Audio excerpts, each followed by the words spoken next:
सुप्रभात सज्जन श्रोते हो. निशिमध्ये आपलं स्वागत आहे. आजच्या निशिदिनीचं शीर्षक आहे किंवा आजच्या निशिदिनीचा विषय आहे, त्याशी कैसा काही आदि अंत राही. त्याला सुरुवात आणि शेवट कसं असणार किंवा त्याची सुरुवात आणि त्याचा शेवट कसा शोधणार, त्याचा सुरुवात शेवट म्हणजे थांग पत्ता कसा लागणार, अशा अर्थी त्याशी कैसा काही आदि अंत राहील, असं आजच्या निरूपणाचं शीर्षक आहे.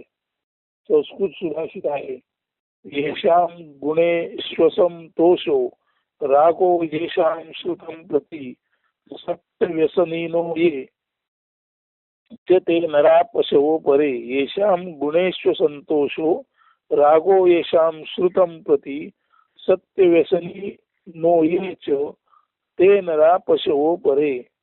सद्गुणा प्रति अति उत्कट आस तैसा अध्यात्म ज्ञान श्रवणाचा ध्यास. सत्याचेत ज्या व्यसन तेची वास्तवार्थे मानव अंधावघे पशु समान. म्हणजे सद्गुण प्राप्ती किंवा त्यांना अंगी बाणवण्यासाठी ज्यांचे उत्कट परमोच्च प्रयत्न असतात, जणू काही ते सद्गुणांसाठी हावरे अधाशीच असतात. अध्यात्म ज्ञान श्रवणासाठी जे अत्यातुर असतात, तसेच ज्यांना केवळ आणि केवळ सत्याचेच व्यसन असते किंवा ज्यांना सत्य हेच प्राणाधिकतेने म्हणजे प्राणाच्या पेक्षा अधिकतेने प्रिय असते, तेच सत्यार्थे मानव होत. अन्य सारे दर्शनी मानव वाटले तरी वास्तव जीवनात ते मनुष्य रूपेण मृगाश्चरंती म्हणजे मानवी बुरख्या आडचे किंवा मानवी मुखवट्या मागे जगणारे पशुच किंवा लपून मानवी मुखवट्या मागे लपून किंवा मानवी बुरख्या आड लपून जगणारे पशुच समजावेत. ज्यांना केवळ आणि केवळ सत्य ज्ञान यासाठीच उत्कट आस आणि ध्यास आहे, सत्याबद्दलच श्रुती वचन जे ऐकू इच्छितात, असं सर्वार्थाने सद्गुण. आता सद्गुणाप्रती व्यसन, सत्य याचा अर्थच सत्य म्हणजे सत्याचा गुण किंवा सत्य म्हणजे काय हे जाणून घेण्यासाठीच ते अति उत्कट आहेत, जणू काही हावरेच आहेत.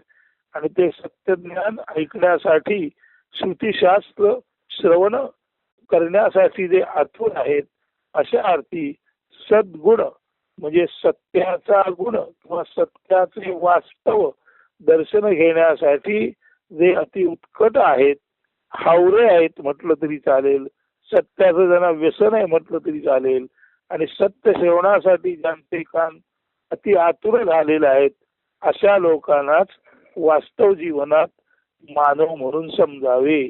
अन्य सर्व सारे सत्या अभिमुख नसतात, म्हणजे सत्यासमोर नसतात, ते सत्यापासून विन्मुख असतात.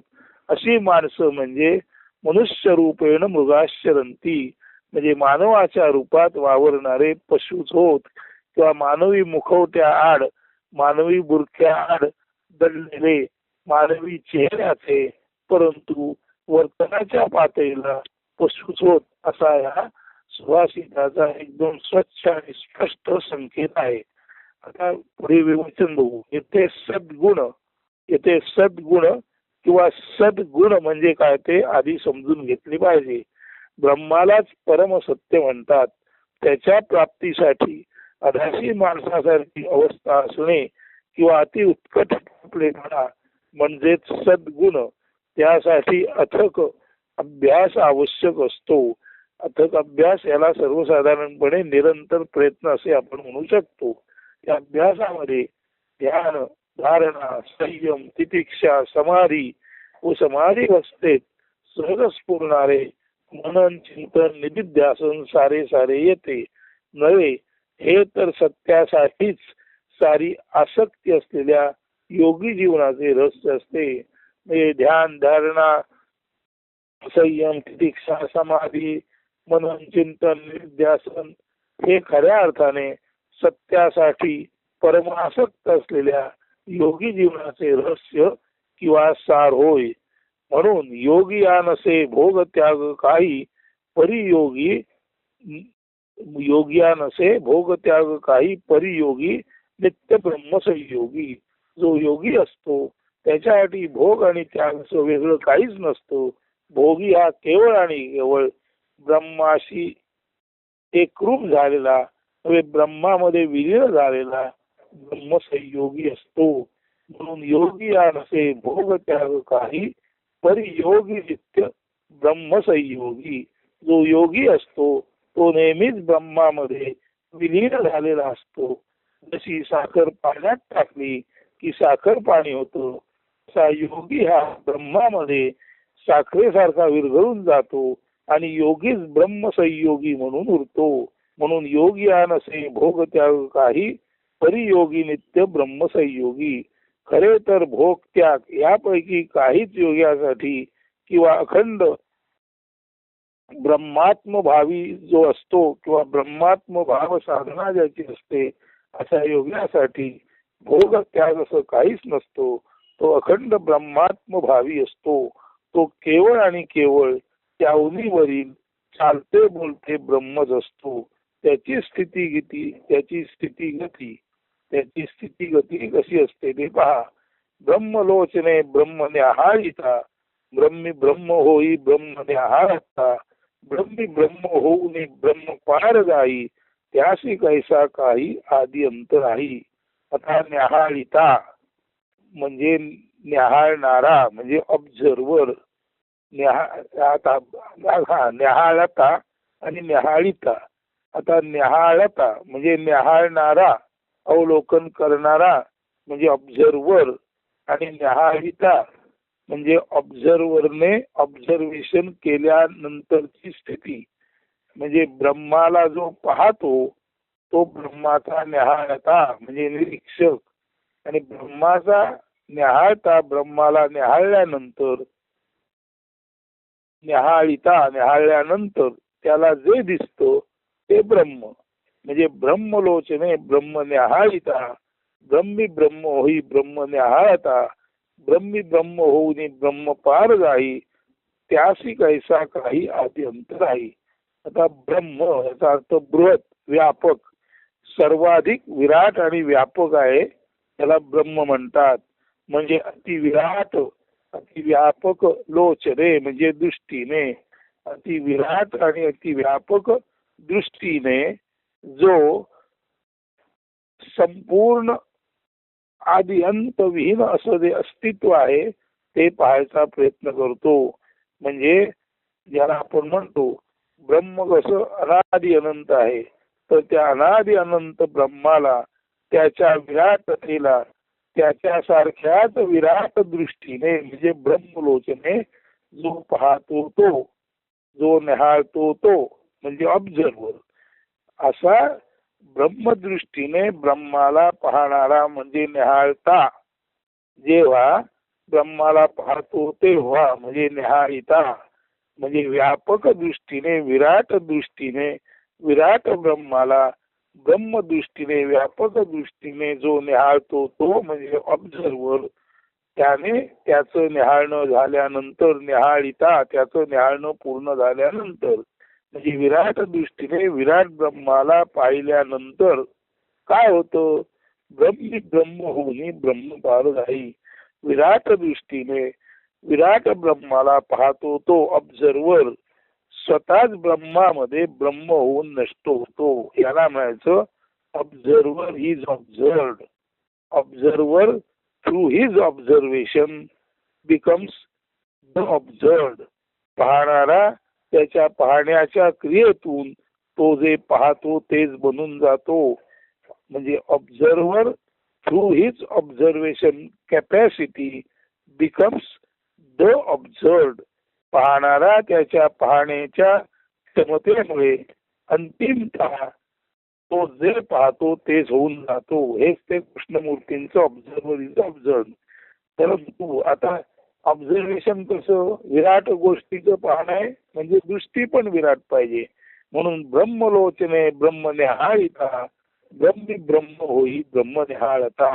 विराट लोचनाने विराट दृष्टीने विराट ब्रह्म पाहता पाहता विराट ब्रह्म स्वतः पाहणारा स्वतःच ब्रह्म होऊन जातो. या पहिल्या दोन ओळींचा अर्थ असा, ब्रह्मलोचने ब्रह्म निहाळिता, ब्रह्मी ब्रह्म होई ब्रह्म न्याहाळता.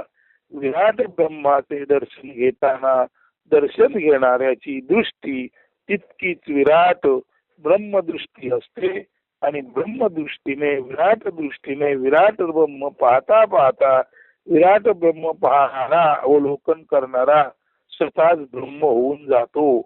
ब्रह्मलोचने ब्रह्म न्याहाळिता ब्रह्मी ब्रह्म होई ब्रह्म न्याहाळता. ब्रह्मी ब्रह्म होऊनी ब्रह्मा पार जाई. ब्रह्म पाहणारा ब्रह्मात मिसळून जातो इतकंच नव्हे, तो ब्रह्माच्याही पलीकडे जातो. म्हणजे ब्रह्माची मूळ गुणवत्ता त्याच्यामध्ये लीन झालेल्या ब्रह्मसाधकामुळे ब्रह्माची मूळ गुणवत्ता वाढते. म्हणजे ब्रह्मदृष्टीने ब्रह्म पाहणारा स्वतः ब्रह्म होतो नव्हे, आपल्या या विराट दृष्टीमुळे त्या मूळ ब्रह्माची विराटता, त्या मूळ ब्रह्माचा विराट गुण अधिक उत्कट करायला त्याची मदत होते. म्हणून विराट दृष्टीने विराट ब्रह्म पाहता पाहता ब्रह्म पाहणारा स्वतःच ब्रह्म होतो आणि त्या ब्रह्माची गुणवत्ता वाढते. अशा अर्थी ब्रह्मी ब्रह्म होऊन ब्रह्म पार जाई. ब्रह्मात ब्रह्म होऊन ब्रह्माच्या पलीकडे तो राहतो. त्याच्यामुळे ब्रह्म त्याची असलेली जी काही जरी दिसत नसली तरी काही ना काही जी मर्यादा असते ती मर्यादाही ओलांडून ब्रह्म अधिक व्यापक होतो. थोडक्यात म्हणजे ब्रह्म लोचनाने विराट दृष्टीने जो ब्रह्म पाहतो तो ब्रह्माची गुणवत्ता ब्रह्मामध्ये मिसळून जाऊन अधिक व्यापक करतो. ब्रह्मलोचने ब्रह्म न्याहाळिता ब्रह्मी ब्रह्म होई ब्रह्म न्याहाळता. ब्रह्मी ब्रह्म होणे ब्रह्म पार नाही त्यासी कैसा काही आधी अंतर आहे. म्हणजे जेव्हा ऑब्झर्वेशन करता करता स्वतः ऑब्झर्व बनतो आणि ते जे ऑब्झर्ड आहे ते जे ब्रह्म आहे त्याची गुणवत्ता तो स्वतः नष्टून वाढवतो. अशा त्या साधकाची, अशा त्या ब्रह्म साधकाची आदि अंत स्थिती कोण कशी जाणणार. म्हणून ब्रह्माकडे ब्रह्मदृष्टीने पाहणारा ब्रह्म पाहता पाहता ब्रह्मात नाहीसा होतो. ब्रह्माची गुणवत्ता त्याच्यामुळे वाढते आणि असा हा ब्रह्माची गुणवत्ता वाढवणारा जो ब्रह्मसाधक आहे त्याशी कैसा काही आदि अंत राही. त्याचं मूळ आणि त्याचा अंत कोण कसा शोधणार. आता हे ऐकताना क्लिष्ट आलं, आता अजून गद्यात स्पष्ट करून सांगतो. जो ब्रह्म म्हणजे अतिव्यापक व विराट दृष्टीचा असतो आणि या विराट दृष्टीने विराट अस्तित्व अवलोकित असतो तो या ब्रह्मछंदात ब्रह्माच्या नादात ब्रह्म न्याहाळण्याच्या गोडीमध्ये किंवा व्यसनामध्ये स्वतः ब्रह्म झोन उरतो. जसे पाण्यात साखर पडताच ती विरघळून जाते आणि पाण्याप्रमाणे व्यापक रूप धारण करते, मात्र त्याच वेळी पाणी सुद्धा साखर पाणी होते. पाण्यात साखर पडली की साखर नष्ट होते, पण नष्ट होणाऱ्याचा गोडवा साखरेचा गोडवा पाण्याला येतो. म्हणून पाण्यात साखर पडून साखर नष्ट आली, पण आता ते जे पाणी आहे ते नुसतं पाणी राहिलं नाही, ते साखर पाणी झालं. म्हणजे पाण्याची गुणवत्ता वाढली. याच पद्धतीने अतिउत्कट आस्थेने ब्रह्मावलोकन करणारा स्वतः नष्ट होतो व तो ब्रह्मच होऊन उरतो. मात्र ब्रह्माचा गुण त्याचा छंद असलेला हा जो ब्रह्म साधक आहे तो स्वतः विराट झाला आणि ब्रह्मछंद हा त्याचा गुणही ब्रह्मात विलीन झाला आणि त्यायोगे विराट ब्रह्म हे इतरांना ब्रह्मछंद लावणारे अशा अर्थी अत्यंत आकर्षक बनले. आता हे समजून घ्या, साखर पाण्यात पडली आणि पाणी जे आहे ते साखर पाणी झालं. आता ब्रह्माचा नाद सत्याचं प्रेम असलेला माणूस ब्रह्मात ब्रह्मरूप झाला आणि हा जो त्याचा ब्रह्माचा नाद आहे हे जे त्याचं सत्याचं प्रेम आहे ते ब्रह्मामध्ये तसं मिसळलं. जसं पाण्यात साखर पडली आणि साखर पाणी झालं तसा ब्रह्माचा नाद असलेला सत्याचा वेद असलेला माणूस ब्रह्मामध्ये म्हणजे सत्यामध्ये नाहीसा झाला आणि आता ते ब्रह्मच अधिक आकर्षक बनलं. ब्रह्माच्या आकर्षणामुळे ब्रह्माचं आकर्षण असलेला आपल्या आकर्षण गुणासकट ब्रह्मात गेला आणि ब्रह्माला तर पूर्वी एकाला आकर्षण होतं, आता ते अनेकांना, आता ते अनेकांना, आता ते अनेकांना. म्हणून जेव्हा म्हणतात एवढं ब्रह्म ब्रह्म काय आहे, त्यात एवढं ते आकर्षण काय आहे, तसं बघायला गेलं तर आजूबाजूला आहे ते सर्व ब्रह्मच आहे. एक बोलताना जरी असलो तरी ब्रह्माचा शोध घेणारा, जेव्हा ब्रह्माचा शोध घेता घेता त्या आपल्या ब्रह्माच्या प्रियते सकट, आपल्या ब्रह्मप्रियते सकट, ब्रह्माच्या आवडी सकट जेव्हा त्या ब्रह्मात नष्ट होतो, त्या मूळ ब्रह्मात एक ब्रह्मनादी गेला आणि ब्रह्माला इतरांना नाद लावायचा, इतरांना वेड लावायचा, इतरांना आकर्षित करायचा ब्रह्मगुण, नवीन ब्रह्मगुण तयार झाला. म्हणजे जो ब्रह्मनादी आहे तो आपल्या नादासकट ब्रह्मामध्ये विलीन होतो आणि पुन्हा ब्रह्म अधिकाधिक अधिकाधिक अधिकाधिक लोकांना आकर्षक वाटते. जसं पाण्यात साखर पडली की साखर पाणी होतं आणि साखर पाण्याची गोडी एक लोकांना वाटते, तसा ब्रह्माचा छंदी ब्रह्मात विलीन झाला की हा ब्रह्मछंद गुण ब्रह्माचा जो असतो तो अधिकाधिक लोकांना आकर्षित करतो आणि ब्रह्माचं आकर्षण सतत वाढतं वाढतं वाढतं राहतं. म्हणजे ब्रह्म याचा अर्थच सतत वाढत असणे.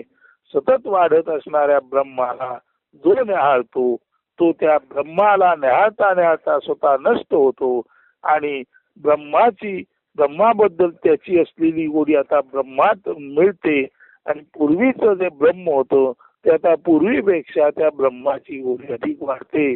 पूर्वी पाण्याला पाण्याची चव होती, त्यात साखर पडली आणि आता ते साखर पाणी झालं.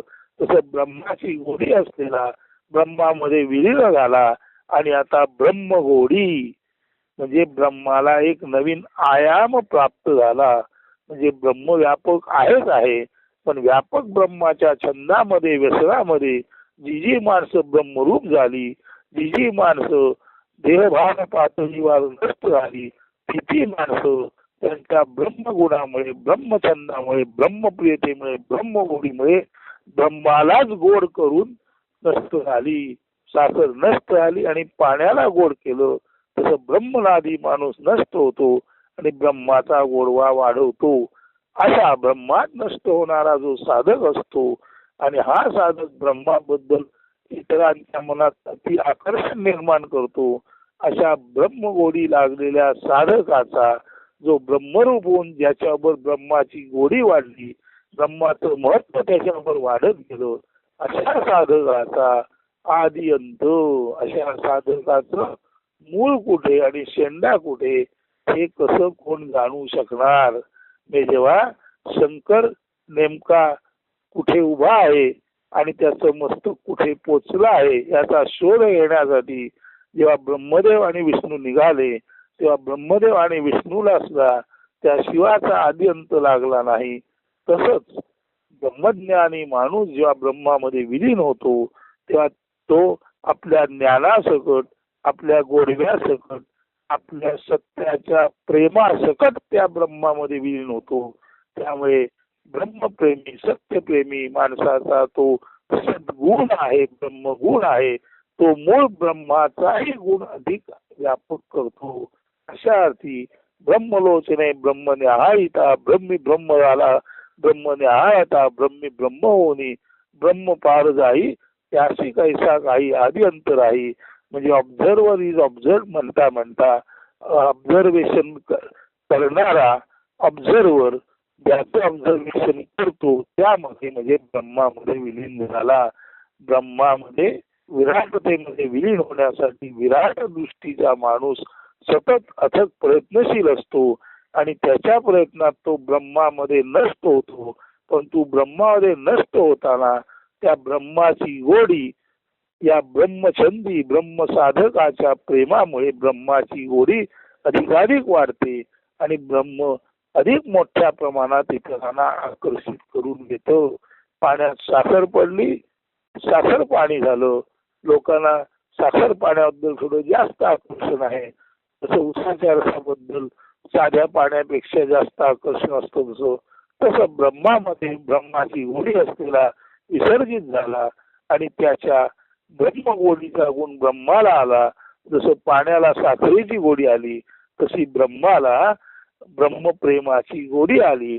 आणि हे असं ब्रह्मप्रेम सतत सतत सतत सतत ज्यामुळे वाढतं अशा ब्रह्मसाध झाला, सत्य साध झाला शोधायचं म्हटलं तर त्याची सुरुवात आणि शेवट त्याचा आदी अंत कसा हाती लागणार असा या सत्यासाठी सत्याच ज्याला व्यसन असतं अशा या सत्याचं व्यसन छंद केवळ सत्याची भूक सत्यासाठीच संपूर्ण इंद्रिय ज्याची आतुर आहेत अशा या सत्यप्रेमी ब्रह्मप्रेमी माणसाचं नेमकं काय होतं ते या निरूपणातून सांगितलेलं आहे. अस्तु धन्यवाद.